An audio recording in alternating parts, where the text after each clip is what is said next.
අයිබෝවන් එක්වන්න ඇත දැනගන්න ලංකාවේ අංක එකේ සමබර ප්‍රවෘත්ති විකාශය ලයිව් ඇට් සමගින් ඔබ හමුවන මම චන්දන ජයසිංහ මම චවිකා ගුණසේකර සුපුරුදු පරිදි අදත් මුලින්ම බලමු සිරස්තල. වරායනගර ව්‍යාපෘතිය ගැන මහනා හිමිවරුන් දැනුවත් කිරීමට ආණ්ඩු පක්ෂ මන්ත්‍රීවරුන් මහනුවරට. පාස්කු ප්‍රහාරයෙන් මේ ගිය අය සිහි කළ කාදිනල් හිමිපානෝ. එදා මේ අපේ සොයරන්ට පහර දුන්නේ ආගමීක අන්තවාදය නෙවෙයි. ඒ ආගමීක අන්තවාදය පාවිච්චි කරමින් Tamanගේ දේශපාලන බලය ශක්තිමත් කරගන්නට වෙරදැරූ පිරිසක්. පළාත් කිහිපයකින් කොවිඩ් ආසාදිතයන් වැඩිවීමේ අවදානමක්. විශේෂයෙන්ම බස්නාහිර පළාත, වයඹ පළාත, උතුරු පළාත, නැගෙනහිර පළාත වගේ ප්‍රදේශවල රෝගීන් වැඩිවීම වාර්තා වෙනවා. අලුත් අවුරුදු නිවාඩුවෙන් පසු පාසැල් ඇරඹෙන හැටි. සෞඛ්‍ය අධ්‍යක්ෂක ජනරාල්තුමා විසින් යම්කිසි වෙනසක් කරන තුරු මේ විදිහටම තමයි හෙට දින ඉඳලා දෙවෙනි වාරය සඳහා පවත්වන්න බලාපොරොත්තු වෙන්නේ. ප්‍රංශයේදී අවදි වූ දේශප්‍රේමය. නෝගලන්ට දාන්න පුළුවන් නම් අපිට පෙන්නන්න පුළුවන්. ප්‍රංශ කතා කරන්න ඕනේ සිංහල දන්නව නම් ඒ ප්‍රංශ කතා කරන්නේ. මගේ ජාතිය සිංහල නම් මට සිංහල කතා කරන්න පුළුවන්. කොළඹ වරායනගර ආර්ථික කොමිෂන් සභා පනත් කෙටුම්පත අභියෝගයට ලක් කරමින් ශ්‍රේෂ්ඨාධිකරණය හමුවේ ගොනු කර තිබෙන පෙත්සම් විභාගය හෙට දිනේදී සිදු කිරීමට නියමිතයි. ඒ ශ්‍රේෂ්ඨාධිකරණයේ පංච පුද්ගල විනිසුරු මඩුලක් ඉදිරියේදී අගවිනිසුරු ජයන්ත ජයසූරිය මහතා එම විනිසුරු මඩුල්ලේ ප්‍රධානියා වශයෙන් කටයුතු කරන අතර බෝනික අලු විහාරයේ ප්‍රියන්ත ජයවර්ධන, මොරුදු ප්‍රනාන්දු සහ ජනක්ද සිල්වා එම විනිසුරු මඩුල්ලේ සිසු සමාජිකයින් වනවා.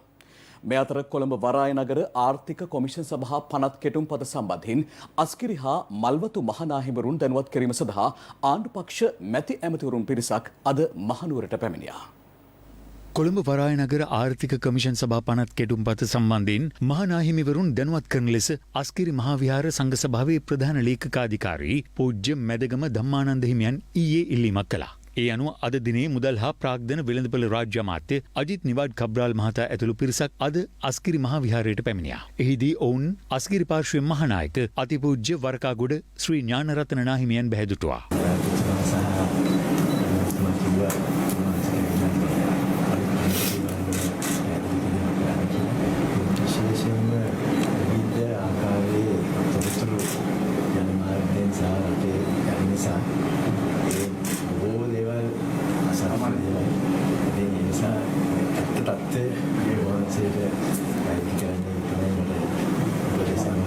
ඉන් අනතුරු පිරිස මල්වතු විහාරයේදී මල්වතු පාර්ශ්වයේ මහානායක අතිපූජ්‍ය තිබ්බටුවාවේ ශ්‍රී සුමංගල නාහිමියන් බැහැදුටුවා.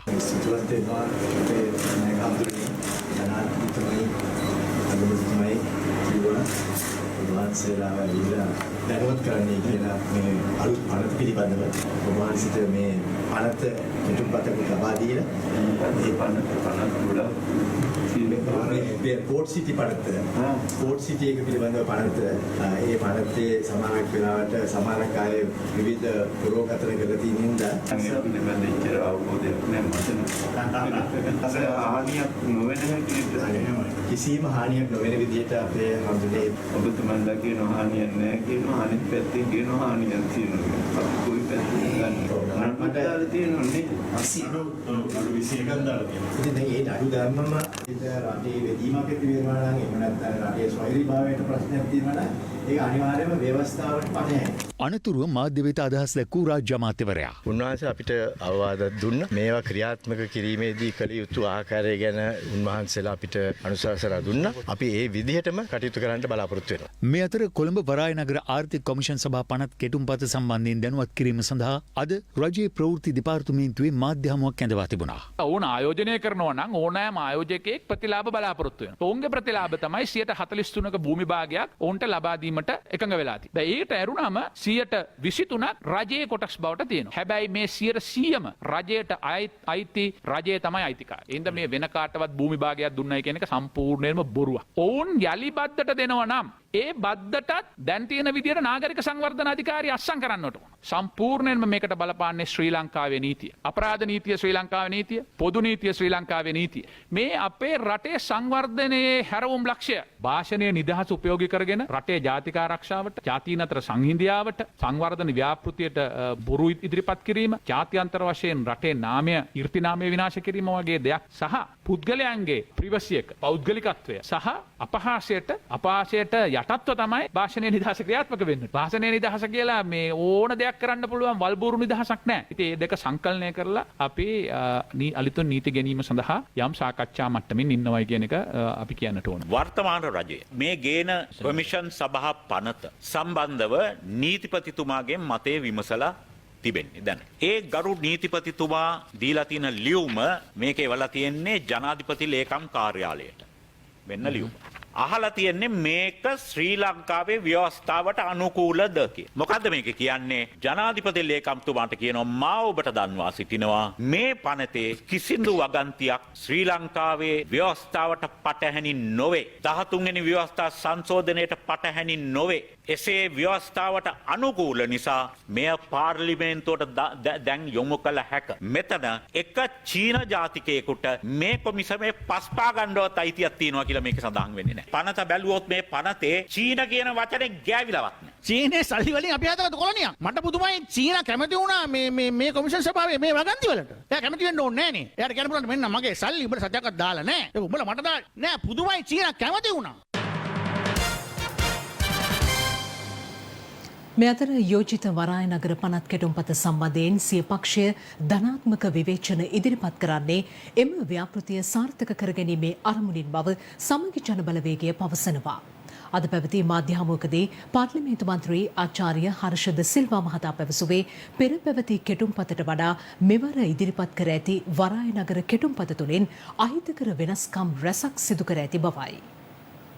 දැන් මම කැමති කියන්න කලින් තිබිච්ච කෙටුම්පත් සහ මේ ඉදිරිපත් කරලා තියෙන කෙටුම්පතේ තියෙන මූලික වෙනස්කම් කිහිපයක්. කලින් තිබිච්ච කෙටුම්පත් කියන්නේ මේ රජය විසින් ඉදිරිපත් කරපු කෙටුම්පත 2020 ජූනි මාසේ. මේකම තමයි 2019 කෙටුම්පතේ තියෙන්නේ. මොකද්ද කියන්නේ? මේකේ නීති හදන්න, මේකේ මේ නියාමන රෙගුලාසි හදන්න සහ නීති රෙගුලාසි සංශෝධනය කරන්න ශ්‍රී ලංකාවේ උත්තරීතර පාර්ලිමේන්තුවේ අනුමැතිය අවශ්‍යයි. හැබැයි ඒකට හාත්පසින්ම වෙනස් විදියට දැන් දීලා තියෙන කෙටුම්පතේ තියෙන්නේ පාර්ලිමේන්තුවේ කිසිම අනුමැතියක් අවශ්‍ය වෙන්නේ නැහැ. ඒ කියන්නේ මූලිකව මේ කෙටුම්පත නීතියක් හැටියට නීතිගත කරන්න පාර්ලිමේන්තුව අනුමැතිය ගත්තයින් පස්සේ කිසිම වෙනසක් කරන්න පාර්ලිමේන්තුව අනුමැතියක් අවශ්‍ය නැහැ. පාර්ලිමේන්තුව දැන ගැනීම සඳහා සභාගත කරන්න විතරයි තියෙන්නේ. මේක සාර්ථක කරගන්න නම් ලංකාවේ නීතියට අනුව වැඩ කරන්න සිද්ධ වෙනවා. ලංකාවේ පුරවැසියන්ට සමානාත්වය දෙන්න සිද්ධ වෙනවා.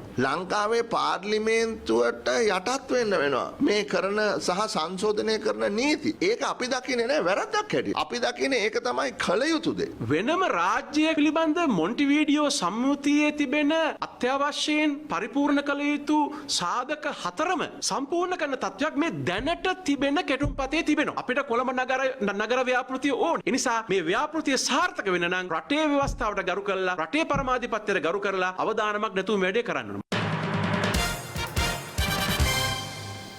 මේ අතර කොළඹ වරාය නගර ආර්ථික කොමිෂන් සභා පනත් කෙටුම්පත සම්බන්ධයෙන් පක්ෂ විපක්ෂ දේශපාලඥයින් අදත් අදහස් පළ කළා.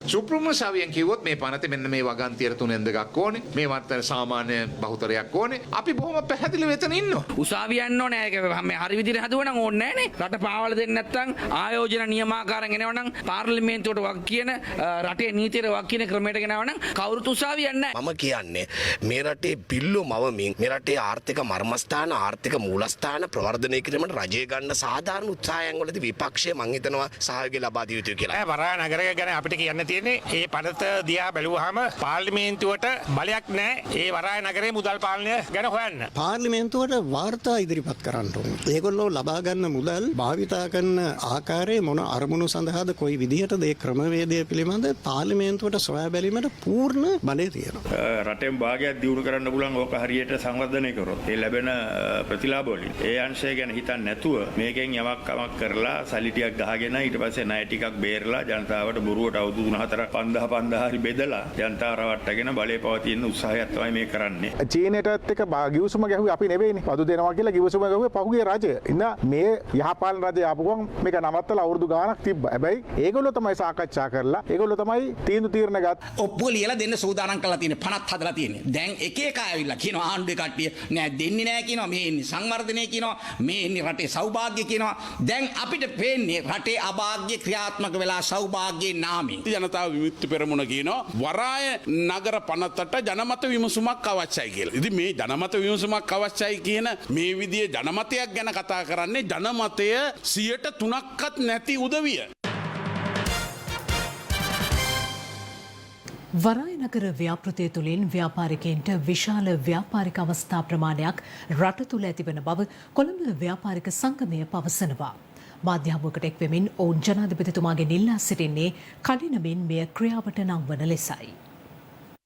පෝට් සිටි එක කොමිෂන් සභාවක් පත් කරලා ඒක රජයේ පාලනය යටතේ පවතින එක තමයි අත්‍යවශ්‍යත කාරණය. ඒක තමයි අපි හැමෝම කියන්නේත් ඒක තමයි හැමෝම ඉල්ලන්නේත් ආණ්ඩුව කියන්නේත් ඒක අපි කියන්නේත් ඒක මං හිතන්නේ අනිත් සියලු දෙනාම බලාපොරොත්තු වෙන්නේත් ඒ කතාව. මේකෙන් හානියක් වෙනවා නම් පළවෙනියෙන්ම හානිය වෙන්නේ කොළඹ ව්‍යාපාරිකයන් විදියට අපිට. ඇත්තටම මේකේ අපිට කිසිම හානියක් අපිට පේන්න දෙයක් නැහැ. මේ තුලින් ව්‍යාපාරිකයන්ට විශාල ව්‍යාපාරික අවස්ථා ප්‍රමාණයක් තමයි මේ වරායනගර ව්‍යාපෘතියත් එක්ක රට තුල ඇති වෙන්නේ. ඒ වගේම විශාල වෙළඳපොළක් අපිට ඇති වෙනවා. සංචාරක කර්මාන්තයේ විශාල ලෙස දියුණු වෙනවා මේ තුලින්.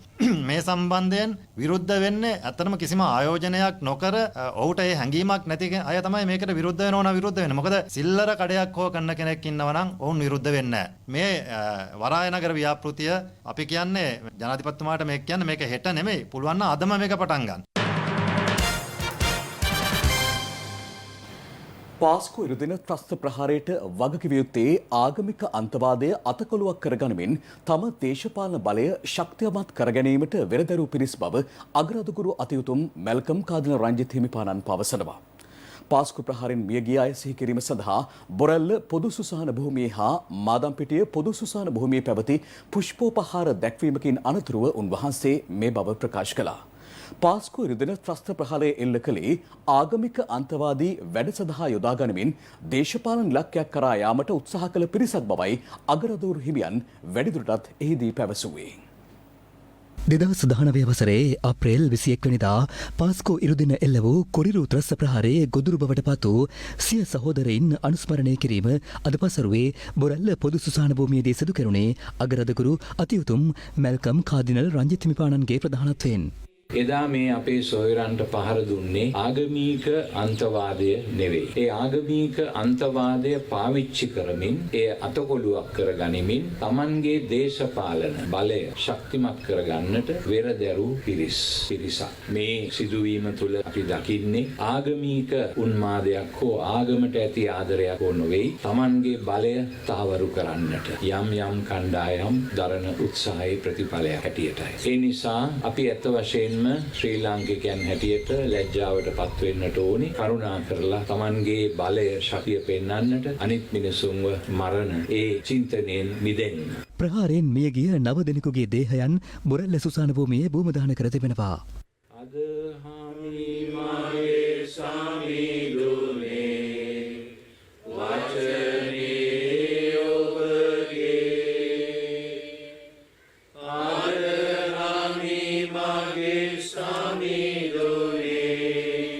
අනතුරුව කාදිනල් හිමියන් පාස්කු ත්‍රස්ත ප්‍රහාරයෙන් මියගිය 20 දෙනෙකු මෙහෙදන් කර ඇති ග්‍රෑන්ඩ් පාස් මාදම්පිටිය පොදු සුසාන භූමියට පැමිණි අතර සුසාන භූමිය අවට දැඩි ආරක්ෂාවක් යොදවා තිබුණා. අනිත් ජාතීන් ඉවසන් නැතුව අනිත් ආගමිකයන් ඉවසන් නැතුව Tamanගේ ආගම පමණක් ලෝකයේ ජයගත යුතුයි කියලා හිතනවා නම් කවුරු හරි ඒක මං හිතන්නේ Tamanගේ ආගමටම කරන ලොකුම අගෞරවයක්. කවදා හරි දවසක සත්‍ය යුක්තිය එළි වේවි. ඒ එළි වෙනකන් අපි යාඥා කරනවා, බලාගෙන ඉන්නවා, උනන්දු කරනවා, අපි ඒ සඳහා කටයුතු කරනවා. එහිදී පාස්කෝ ඉරුදින දිව්‍ය පූජා යාගයට සහභාගී වෙමින් සිටියදී එල්ල වූ රුදුරු ත්‍රස්ත ප්‍රහාරයෙන් මියගිය අය සිහි කිරීම සඳහා ඉදිකළ ජේසුස් ක්‍රිස්තුන් වහන්සේගේ ප්‍රතිමාවට පුෂ්පෝපහාර දැක්වීමද සිදු වුණා.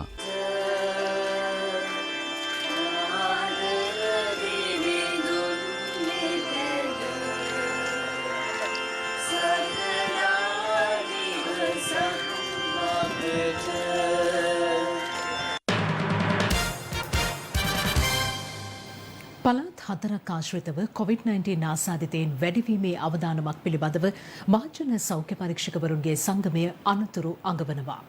අදත් ආසාදිතයින් 287 දෙනෙක් මෙරටින් වාර්තා වීමත් සමග සමස්ත කොවිඩ් ආසාදිතයින් සංඛ්‍යාව 96726 දක්වා ඉහළ ගියා. මේ අතර සෞඛ්‍ය අමාත්‍යාංශය ලබා දී ඇති මාර්ගෝපදේශ යටතේම දෙවන පාසල් වාරය සඳහා සියලු රජයේ පාසල් මෙන්ම රජයේ අනුමත පෞද්ගලික පාසල් හෙට යලි ආරම්භ වනවා. සියලුම රජයේ පාසල් සහ රජයේ අනුමත පෞද්ගලික පාසල් සිංහල දෙමළ අලුත් අවුරුදු නිවාඩුවෙන් පසු දෙවන පාසල් වාරයේ අධ්‍යයන කටයුතු සඳහා හෙට ආරම්භ වනවා. ඒ සඳහා පාසල් පවිත්‍ර කිරීමේ කටයුතු බොහෝ ප්‍රදේශවල අද සිදු කෙරුණා. අධ්‍යාපන අමාත්‍යාංශය පැවසුවේ සෞඛ්‍ය අමාත්‍යාංශය මගින් නිකුත් කර ඇති සෞඛ්‍ය මාර්ගෝපදේශවලට යටත්ව පාසල්වල අධ්‍යයන කටයුතු ක්‍රියාත්මක කරන බවයි. එක පන්තියක ඉන්න ශිෂ්‍ය සංඛ්‍යාව 15ට අඩු නම් හැමදාම ඒ දරුවෝ ගෙන්න ගන්න පුළුවන්. 16ත් 30ත් අතර නම් එක දෙකට බෙදලා එක කණ්ඩායමක් එක සතියකුත් ඊළඟ කණ්ඩායම ඊළඟ සතියෙත් ඊට වැඩි සංඛ්‍යාවක් ඒ කියන්නේ 31කට වැඩි ශිෂ්‍ය සංඛ්‍යාවක් ඉන්නවා නම් එක කාණ්ඩ 3කට බෙදලා ඒ දරුවෝ අවම වශයෙන් සතියකට දින 3ක්වත් ගෙන්නගෙන තමයි කටයුතු කරන්න ඕනේ. මේ කටයුතු කිරීමේදී සෞඛ්‍ය උපදේශ අනිවාර්යයෙන්ම පිළිපැදීම අපේ වගකීමක්. සෞඛ්‍ය අධ්‍යක්ෂක ජෙනරාල්තුමා විසින් යම්කිසි වෙනසක් කරන තුරු මේ විදිහට තමයි අපි පාසල් හෙට දින ඉඳලා දෙවෙනි වාරය සඳහා පවත්වන්න බලාපොරොත්තු වෙන්නේ. COVID-19 පැතිර යාම හේතුවෙන් తాවකාලිකව වසා දමා තිබූ බස්නාහිර පළාතේ දහම් පාසල් මාස 7කට පසුව අද ආරම්භ කෙරුණා. බෞද්ධ කටයුතු කොමසාරිස් සුනන්ද කාර්යපෙරුම මහතා පැවසුවේ සෞඛ්‍ය නිර්දේශ අනුව දහම් පාසල් ආරම්භ කිරීමට කටයුතු කර ඇති බවයි. ඊයේ මෙරටින් වාර්තා වූ COVID-19 ආසාදිතයන් 253 දෙනාගෙන් වැඩිම පිරිසක් වාර්තා වුණේ කොළඹ දිස්ත්‍රික්කෙන්. එම සංඛ්‍යාව 57ක්. කුරුණෑගල තිත්තවැල්ගොල්ල ප්‍රදේශයෙන් පමණක් ඊයේ ආසාදිතයන් 29 දෙනෙකු වාර්තා වුණා. මේ හේතුවෙන් එම ගම්මානයට සංචරණ සීමා පැනවීමටයි සෞඛ්‍යාංශ පියවර ගත්තේ. නව ආසාදිතයන් හඳුනා ගැනීම සඳහා ඊයේ දිනේ තුල සිදු කර ඇති PCR පරීක්ෂණ සංඛ්‍යාව 5136ක්. මේ වෙනකොට ලංකාවේ බොහෝ ප්‍රදේශවල රෝගීන්ගේ යම් යම් වැඩිවීමේ ලක්ෂණ පෙන්눔 කරනවා. විශේෂයෙන්ම බස්නාහිර පළාත, වයඹ පළාත, උතුරු පළාත, නැගෙනහිර පළාත වගේ ප්‍රදේශවල රෝගීන් වැඩිවීම වාර්තා වෙනවා. ඒ වගේම කර්මාන්ත ශාලා ආශ්‍රිතව, ඇඟලුම් කම්හල් ආශ්‍රිතව මේ ආසාදනය තවදුරටත් නරක විදිහට වර්ධනය වෙමින් තියෙනවා. ඒ නිසා මේ ඉදිරියේදී මේ තත්ත්වය ව්‍යසනකාරී තත්ත්වයකට යාමේ ලක්ෂණ පෙන්눔 කරලා තියෙනවා. කෙසේ වෙතත් අපි අවුරුද්දට කලින් දීපු උපදෙස් මහජනතාව පිළිපදිනවා අපි දැක්කේ නෑ. වගකීම් විරහිතව බහුතරයක් දෙනා හැසිරෙනවා අපි දැක්කා. ලංකාවේ මේ වෙද්දී අහඹු PCR පරීක්ෂණ සඳහා සාම්පල ලබා ගැනීම කරන්නේ නෑ. අහඹු PCR පරීක්ෂණ සඳහා සාම්පල ලබා ගත්තොත් අපි විශ්වාස කරනවා මීට වැඩි රෝගීන් සංඛ්‍යාවක් වාර්තා වෙයි කියලා. විශේෂයෙන්ම අපි දැක්කා සිංහල සහ දෙමළ අලුත් අවුරුදු සමයේදී අපි ජනතාවගෙන් ඉල්ලා සිටි ආකාරයට සෞඛ්‍යාරක්ෂිතව හැසිරීමේ අඩුවක්. ඉතා විශාල වශයෙන් සෙනඟ එකකාශී වෙච්ච ස්ථාන තිබුණා. මීටර එක දුරස්ථභාවය පවත්වා ගත්තේ නැතුව, නිසි පරිදි මුවාවරණ පන්දින්නේ නැතුව. ඉතින් මේ තත්ත්වයක් යටතේ ඉදිරි සති 4ත් 6ත් අතර කාලයේදී අපේ රට තුල COVID-19 රෝගීන් වැඩිවීමක් බලාපොරොත්තු වෙන්න පුළුවන්. යම්කිසි විදියකින් COVID-19 හා සමාන රෝග ලක්ෂණ පැමිණුණොත් වහාම රජයේ රෝහලකට ගොස් වෛද්‍ය උපදෙස් ලබා ගන්න. වවුනියාව ඕමන්තේ යුද හමුදා මාර්ග බාධකයේදී අනනොතකා දහවනය කළ කැබ්‍රතයක ගැටි තුවාල සිදු වූ යුද හමුදා සාමාජිකින් දෙදෙනා මෙවන විටත් වවුනියාව රෝහලේ නේවාසිකව ප්‍රතිකාර ලබනවා. අනතුර සිදු කළ කැබ්‍රතේ හිමිකරු හඳුනාගෙන ඇති අතර එහි රේදුරා සහ සහායකයා අත්අඩංගුවට ගැනීම සඳහා විමර්ශනයක්ද ආරම්භ කර තිබෙනවා. වවුනියාව ඕමන්ත මහාවිද්‍යාලය අසල යුද හමුදා මාර්ග බාධකයේදී සැකකටයුතු කැබ්‍රතයකට නවතාලන ලෙසට එහි රාජකාරී නිරතව සිටි යුද හමුදා සාමාජිකයන් සංඥා කරනු ලැබුවා. එහෙත් එම අනනොතකා යුද හමුදා සාමාජිකයන් දෙදෙනෙකු අනතුරට ලක් කරමින් කැබ්‍රතේ ඉදිරියට ධාවනය කර තිබෙනවා.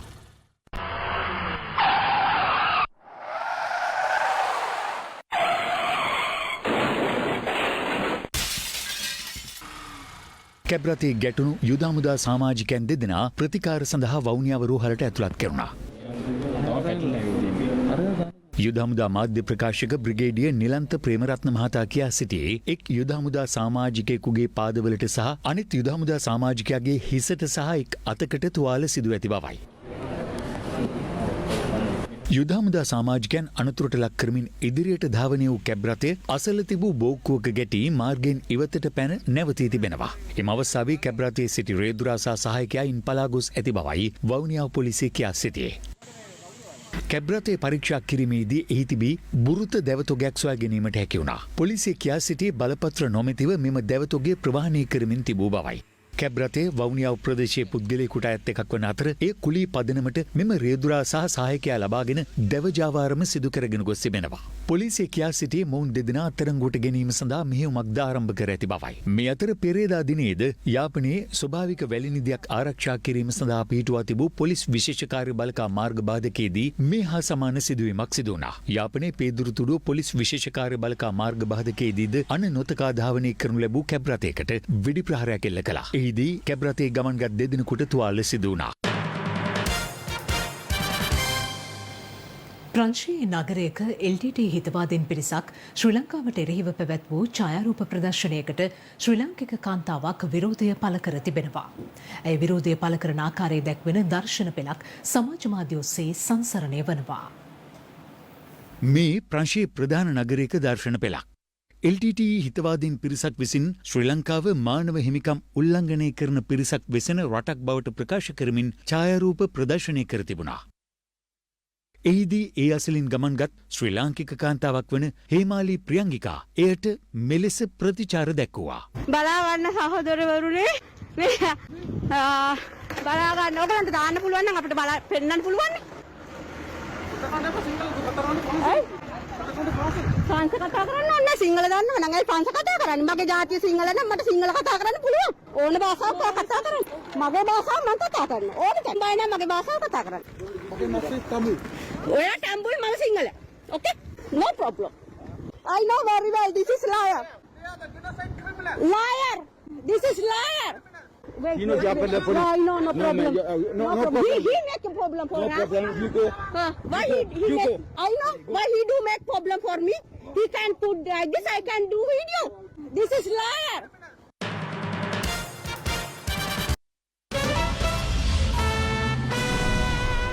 This is Live at 8.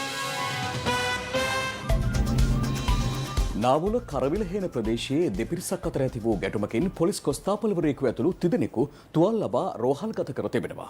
අදාළ ගැටුම සම්බන්ධයෙන් එක් පාර්ශවයකට පොලිසියෙන් අසාධාරණයක් සිදු වූ බව පවසමින් පුද්ගලයෙකු ඊ රාත්‍රියේ නාවුල පොලිස් භූමියේ ගසක් මතට නැග විරෝධතාවකද නිරත වුණා. ඊයේ ගලේවල ප්‍රදේශයේ පදිංචිකරුවන් පිරිසක් ත්‍රිරෝධ රථ හා යතුරු පැදිවලින් නාවුල කරවිලහේන ප්‍රදේශයේ ඥාති නිවසකට ගමන් කරමින් සිටියේදී පොලිස් කොස්තාපල්වරයෙකු ඇතුළු පිරිසක් අතර ගැටුමක් හටගෙන තිබෙනවා. එම ගැටුමේදී අදාළ පොලිස් කොස්තාපල්වරයා හා තරුණීන් දෙදෙනෙකු තුවාල ලබා රෝහල්ගත කර තිබෙනවා.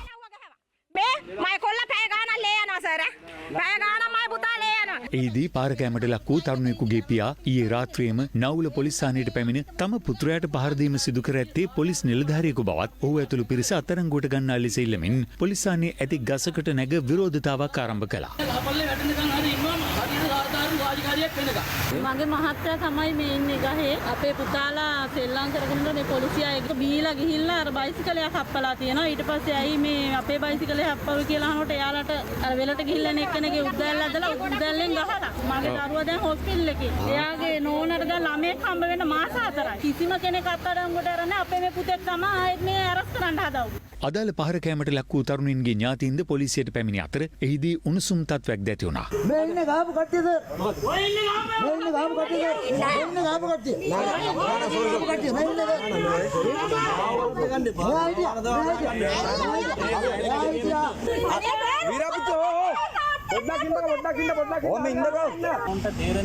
අපිට තේරෙනවා සර්. එයාගේ කටුත්තරයක් අරගෙන එයාට පහර දීලා තියෙනවා නම් ඒ කට්ටිය තරස් කරනවා. හරි පහර දීමට සර් වීඩියෝ තියෙනවා. වීඩියෝ තියෙනවා පෙන්වන්න ඕනද? එම අවස්ථාවේ නාවුල පොලිසියට පැමිණ සිටි තුවාල ලැබූ තරුණින් දෙදෙනාගේ ඥාතීන් පැවසුවේ පොලිසියෙන් තමන්ට අසාධාරණයක් සිදු ඇති බවයි. මේ වන විට සිද්ධිය සම්බන්ධයෙන් රෝහල්ගතව සිටින අදාළ පොලිස් කොස්තාපල්වරයා හා තරුණින් දෙදෙනා අත්අඩංගුවට ගෙන ඇති බව පොලිසිය පැවසුවා. කෙසේ වෙතත් නාවුල පොලිස් භූමියේ ගසකට නැගි පුද්ගලයා පැවසුවේ තම නීතිඥවරයාගෙන් ලැබුණු උපදෙස් මත තමන් විරෝධතාව අත්හළ බවයි. මේ ලෝහි දැම්මට කතා කරලා උපදේශයක් දුන්නා. ඒ උපදේශත් එක තමයි දැස්සේ වෙච්ච අසාධාරණ සාධාරණ වෙනක ඉදිරි ගමනක් යනවා.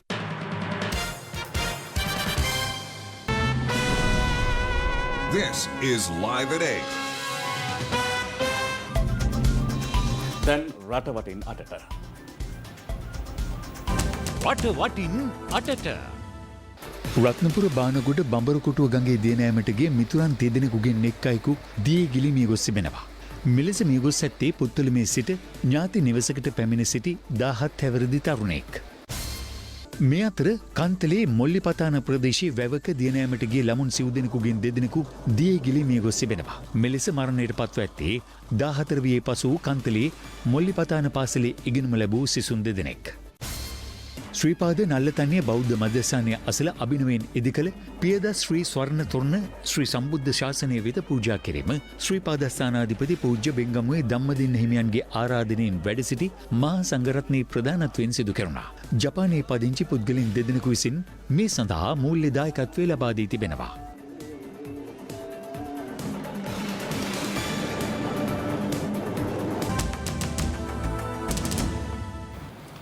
ඒ සමගින් අද අප සමගන්නවා. ලයිව් එට SMS සේවාව තිරේ දිස්වන ආකාරයට ඔබට සක්‍රිය කරගත හැකි අතර උණුසුම් පුවත් දැනගැනීම සඳහා www.liveat.lk වෙබ් අඩවියට පිවිසෙන්න. සුබ රාත්‍රියක්.